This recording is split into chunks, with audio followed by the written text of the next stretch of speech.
Hey everyone, it's me Zach. Thanks so much for tuning back into my video blog.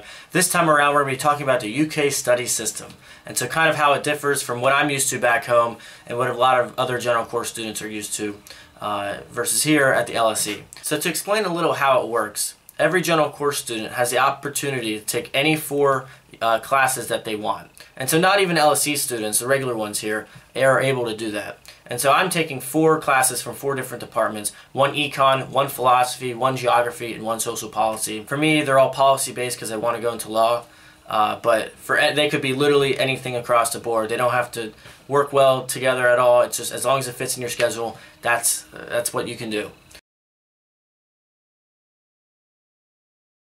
In terms of how the classes themselves work, there are two parts to each class, the lecture and the class. And so the lecture is a big lecture hall. It's taught by a lecture professor. That's kind of where we learn the information for the first time. And then later that week or the next week, we'll have a class. And so that's typically no more than 20 students or so. Some of mine are less than 10. And that's where we really dig deep into the information. We discuss it. We have to prepare for these classes by usually reading a research paper or a research article assigned to us. For me, that's kind of like a different thing than back home in the United States.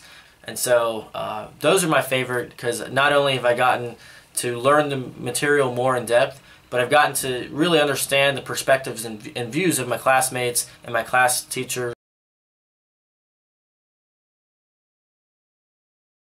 So the work level expectations and the work itself are quite different from back home.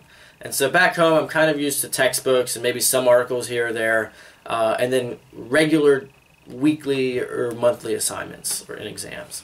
Here that's not the case. First of all, the information from class to class that we have to read and assignments that we have to do are research articles, scholarly articles written by professors and other scholars. So one might ask, how many hours would you spend each week on each course?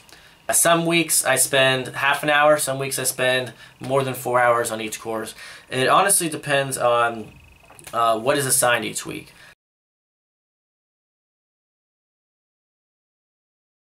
So how grades work here is very different than a highly graded society that we have back in the United States.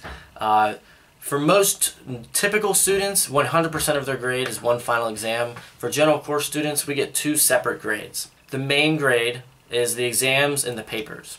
Typically for classes, you'll have a final exam at the end of the year for a year-long class. Could be kind of daunting, but as long as you keep up with your readings during the semester and then during the year, it's really not that difficult, I think. I don't know, it's only January right now, so I'm gonna get a little nervous if you talk to me in April or May. And then the other component of our grade is the class grade. And so that's kind of class participation, class attendance, and then formative assignment. Alright, so that wraps up this edition of my video diary. Thanks so much for tuning in, and we'll see you next time.